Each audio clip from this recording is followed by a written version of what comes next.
Bonjour à tous, bonjour les amis. Eh bien, je suis de bon matin, chez moi il est à peine 7 heures, revenue dans le confort de ma salle Zoom, simplement peut-être parce que, voilà, j'avais pas programmé de YouTube, et c'est OK, j'en ai programmé un pour ce soir à 20h30, je vous le rappelle.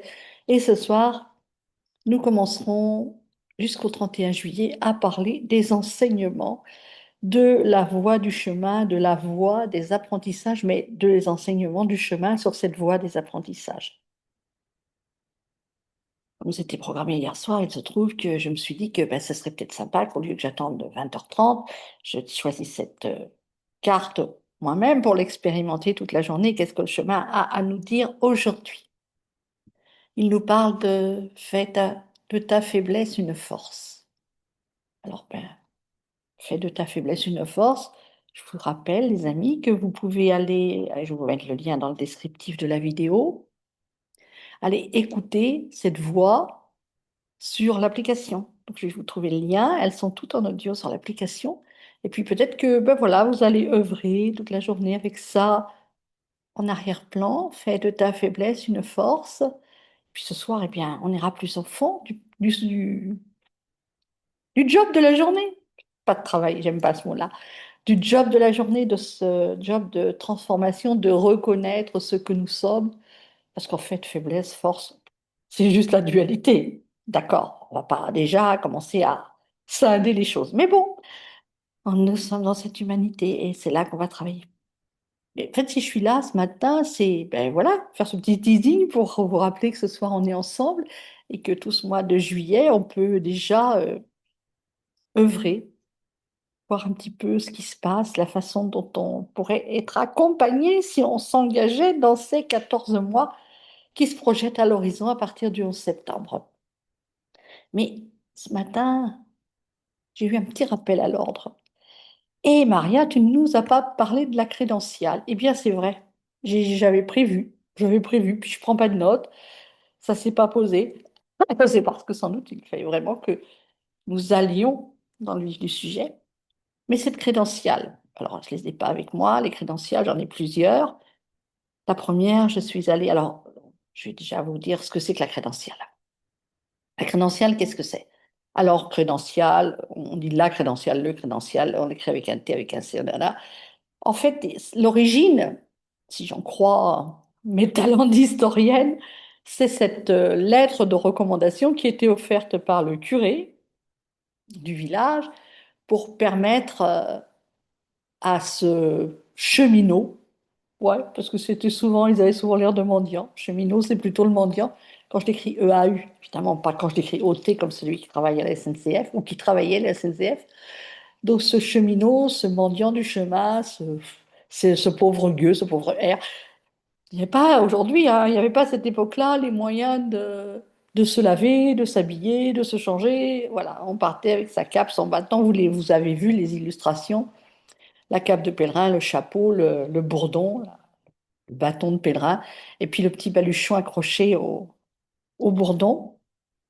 Et donc, ben voilà, on avait bien l'air de gueux, de R d'errer sur le chemin.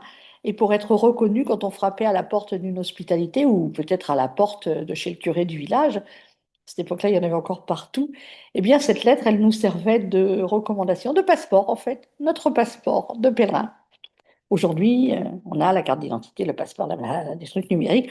Pour être reconnu, il suffit de mettre son doigt et puis même plus besoin, puisque avec la reconnaissance faciale, tout le monde sait qui nous sommes. Mais c'était comme ça. Et il se trouve que sur le chemin de Saint-Jacques, eh bien, on n'en est pas encore dans les hébergements à la reconnaissance faciale. Et mon Dieu merci. Alors, cette crédentiale, elle sert donc de passeport de pèlerin, de prouver notre, s'il en est besoin, de prouver notre statut de pèlerin. Alors, on n'a pas besoin de prouver ce statut de pèlerin quand on va s'inscrire dans un hôtel pour loger ou même dans un gîte. Les gîtes sont ouverts au public aussi bien qu'aux pèlerins. Il y a quelquefois un tarif particulier pour les pèlerins et dans les hôtels aussi s'ils sont sur le bord du chemin.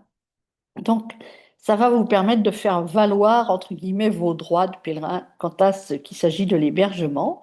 Et puis, ça va aussi vous permettre, quand vous allez arriver à Compostelle, et mon Dieu, c'est devenu tellement commercial, que vous allez recevoir cette magnifique attestation comme quoi vous avez fait le chemin. Vous allez pouvoir l'encadrer, la mettre dans votre bureau, dans votre lit, là, ou à côté de votre lit, où vous voulez. Moi, elle est dans le fond d'un tiroir, hein, personnellement.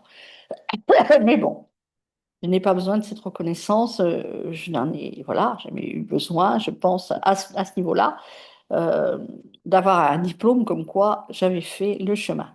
Mais vous connaissez aujourd'hui encore, dans notre monde, l'importance des diplômes, à tel point que sur le chemin d'Espagne, il est important d'avoir sur son CV, enfin pour les Espagnols, d'avoir sur son CV une attestation, comme quoi ils ont fait le chemin au moins sur 200 kilomètres et qu'ils l'ont marché à pied. C'est-à-dire qu'ils ont un tampon de chacun des endroits où ils sont passés. Parce que, comme un passeport, dans chaque auberge où vous allez passer, on va vous mettre un tampon. Alors aujourd'hui, moi j'étais allée chercher la mienne à l'association du département où j'habitais, la Sarthe à cette époque-là. Et puis, vous pouvez aussi en trouver sur Internet. Et pour tous les pèlerins qui arrivent du monde entier, bien souvent, ils l'apprennent à Saint-Jean-Pied-de-Port, à l'association des Amis de Saint-Jean-Pied-de-Port, qui, je peux vous le dire, enfin, je pense que c'est toujours pareil, pour avoir fait cet accueil il y a quelques années déjà, on en distribuait beaucoup. Et je pense que ma photo, elle circule dans beaucoup d'albums de photos de pèlerins, puisqu'ils avaient à cœur, en plus de ça, de prendre la photo au moment où on leur mettait le premier tampon sur la crédentiale. Ça, c'est juste pour la petite histoire. Aujourd'hui, quelle comparaison on pourrait faire avec ce passeport, ce carnet de pèlerin? Ce carnet de pèlerin, moi, si je le reprends, ça peut m'arriver de temps en temps, si je discute avec un pèlerin pour savoir si je suis passé à tel endroit, parce que franchement, j'ai parfois oublié le nom des endroits où j'étais passé. Mais ce que je n'ai pas oublié, et ce qui sert de témoin, et pour moi c'est aujourd'hui peut-être important pour vous qui allez emprunter ce chemin pour la première fois, c'est de savoir d'où vous partez et de savoir où vous allez. C'est un petit peu un témoin, un retour sur les transformations, l'évolution, les réactions. C'est plutôt cela. Je suis en train de faire le tri dans mes documents au moment de transférer d'un ordinateur à l'autre. Je me dis, mais c'est pas possible, c'est comme un déménagement. Je peux pas transférer tous ces trucs juste sans en avoir fait le tri. Donc j'ai commencé le tri. J'étais hier dans les documents et je retrouvais dans mes notes celles que j'ai prises sur la Via de la Plata, justement, précisément. Alors, sur la Via de la Plata, donc on part de Séville, et on remonte vers Santiago. Je me suis arrêtée à Salamanca. J'ai donc marché beaucoup moins que les 1000 kilomètres que j'avais prévus. Et puis à Salamanca, voilà, ça s'est très mal passé le lendemain pour repartir. Je n'arrivais pas à quitter cette ville. J'ai voulu faire du stop, j'ai pas, voilà. Après, ça n'allait pas. Donc j'ai fait demi-tour et je suis revenue vers Zafra où j'avais quelque chose à vivre. Et c'était OK pour terminer les 8 derniers jours qui me restaient à Cadiz dans une pension où j'ai profité des vacances et du repos dont mon corps avait vraiment besoin, puisque j'avais mon billet d'avion pour une semaine plus tard et que j'avais prévu de ne rentrer qu'à cette date-là. Donc voilà, je relisais ces notes-là, je les ai recopiées, collées, c'est fait à copier-coller sur un document Word et puis aéré parce que c'était tout à la suite. Et je me suis dit, mais je n'écrivais rien à ce moment-là. Je n'écrivais que les personnes, les endroits, les personnes, le nombre de kilomètres que j'avais fait, quelques trucs sur les paysages, sur ces magnifiques endroits fleuris, ces fleurs qu'on n'a pas chez nous. Je crois que c'est l'os mentous d'ailleurs que j'ai découvert, qui est en huile essentielle aujourd'hui, et dans ma panoplie d'huile essentielle. Mais c'est une fleur qu'on n'a pas chez nous. Et puis, c'est ce froid. J'avais oublié que j'avais traversé ce froid, cette neige. Voilà. Mais c'était plutôt des conditions matérielles. Alors qu'aujourd'hui, certainement que si j'étais sur un chemin, et j'y suis, mais si j'étais physiquement sur un chemin, eh bien, je prendrais le temps d'écrire des pages et des pages. D'autant que c'est quand même plus facile avec un téléphone que ça ne l'était à l'époque pour moi d'emporter un carnet de bord. Euh, on allège toujours son sac, vous le savez, c'est la règle du jeu. Quand on le porte toute la journée, Là, ça, je me suis d'ailleurs aperçue qu'il y a une journée, je l'avais fait porter parce que j'avais trouvé des personnes qui organisaient ce portage à un endroit où il n'y avait pas de possibilité de s'arrêter. Enfin bon. Mais ce ne sont que des notes qui ne me permettent pas exactement de me souvenir par où je suis passée. Et bizarrement, elles s'arrêtent à l'endroit où j'ai vécu quelque chose d'intense, donc à Safra. Bon, ça c'est une autre histoire. Ceci étant, cette crédentiale, donc, qui n'est pas obligatoire sur le chemin, mais à qui les pèlerins qui passaient chez moi à Tours, qui n'en avaient pas, il se trouve que j'en avais une ou deux d'avance et que je leur ai. Il y en a un à qui j'ai dit, mais écoute, prends une crédentiale tout simplement, ou un crédential tout simplement parce que tu n'es pas pèlerin peut-être, tu ne te considères pas encore comme un pèlerin, mais au moins, enfin si d'ailleurs il était pèlerin, mais voilà, il n'était pas dans cette conscience.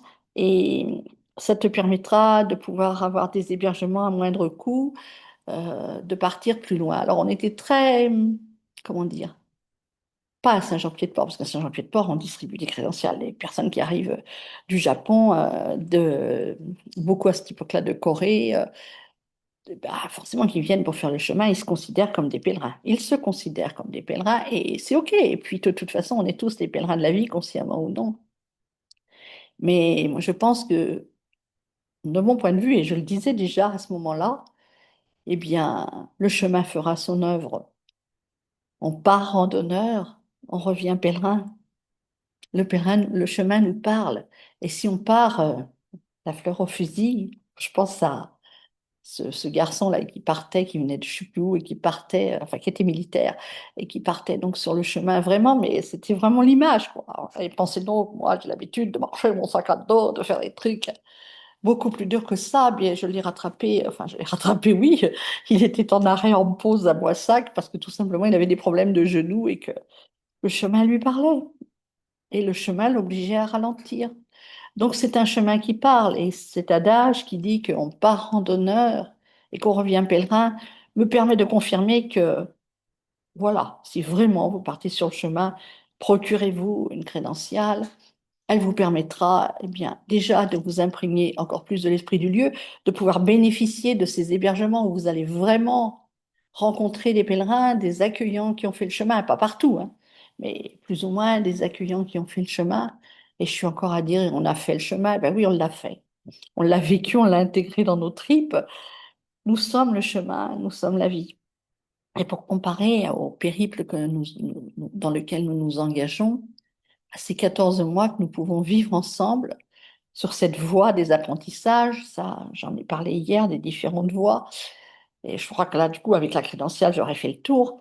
Eh bien, procurez-vous ce carnet de bord ou ouvrez un dossier dans votre ordinateur. C'est selon vos capacités d'écrire.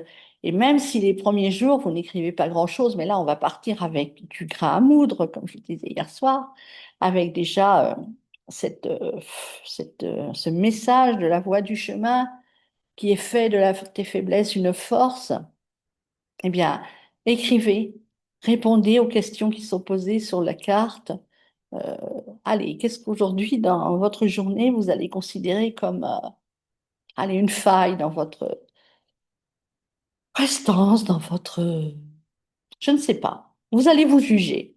Et ce jugement-là, bien, prenez-en note, tout simplement parce que déjà, le seul fait de vous rendre compte que vous vous jugez, ça va déjà être une première étape pour la transformation, d'accord?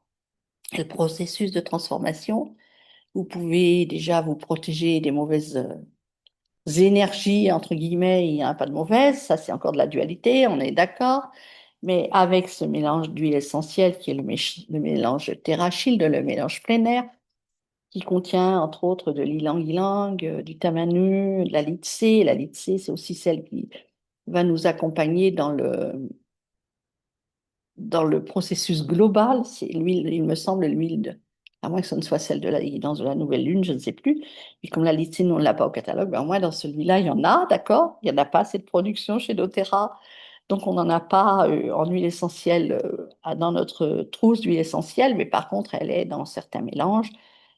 Ils gardent la production pour pour créer ces synergies qui sont tellement efficaces. Donc voilà peut-être ce que je voulais vous dire ce matin. Vous avez déjà un aperçu de ce qui va se passer ce soir. Moi-même, je vais être dans cette attention à ce jugement de moi-même aujourd'hui. Et c'est vrai que je me jugeais déjà en me disant, mais pourquoi tu te précipites à faire cette vidéo ce matin? Quel est le besoin qui se cache derrière? Outre le fait que le chemin me pressait pour y aller parce que j'avais l'impression, et oui, c'est ça, j'avais l'impression que j'étais pas parfaite, sans doute, parce que mon programme il était décousu, parce que j'avais annoncé un truc et que peut-être j'aurais fait reculer d'une journée cette intervention, ces interventions sur les enseignements du chemin. Je suis dedans. Vous constatez que je suis dedans et que ça va cogiter toute la journée et que bien, le résultat de la cogitation, c'est ce soir à 20h30 en direct avec vous, si vous le voulez bien, comme aurait dit je ne sais plus quel animateur de jeu. À ce soir, si vous le voulez bien. Et puis à tous les soirs de la semaine, à tous les soirs de la fin jusqu'à la fin du mois pour cette opération, je disais les autres soirs, open bar. C'est gratuit, c'est cadeau. On fait nos devoirs de vacances ensemble pour être au top pour la rentrée le 11 septembre. Avant ça, il faudra quand même avoir pris vos inscriptions, c'est sûr. Ça ne peut pas se passer autrement. D'autant qu'en juillet, je vous rappelle que j'ai quelques offres spéciales et puis même une bourse d'études. Ça, c'est tout expliqué dans la guidance que vous pouvez déjà, d'ores et déjà, télécharger. C'est le meilleur outil que vous puissiez avoir qui va vous permettre de d'œuvrer. Alors, ben, tout le temps de la guidance, puisque c'est une guidance d'intention, mais enfin, tout le temps, il n'y a pas le temps. Les espaces-temps, c'est ceux dans lesquels nous vivons sur cette terre, mais il y en a tellement d'autres. À tout à l'heure. Je vous souhaite une magnifique, lumineuse journée.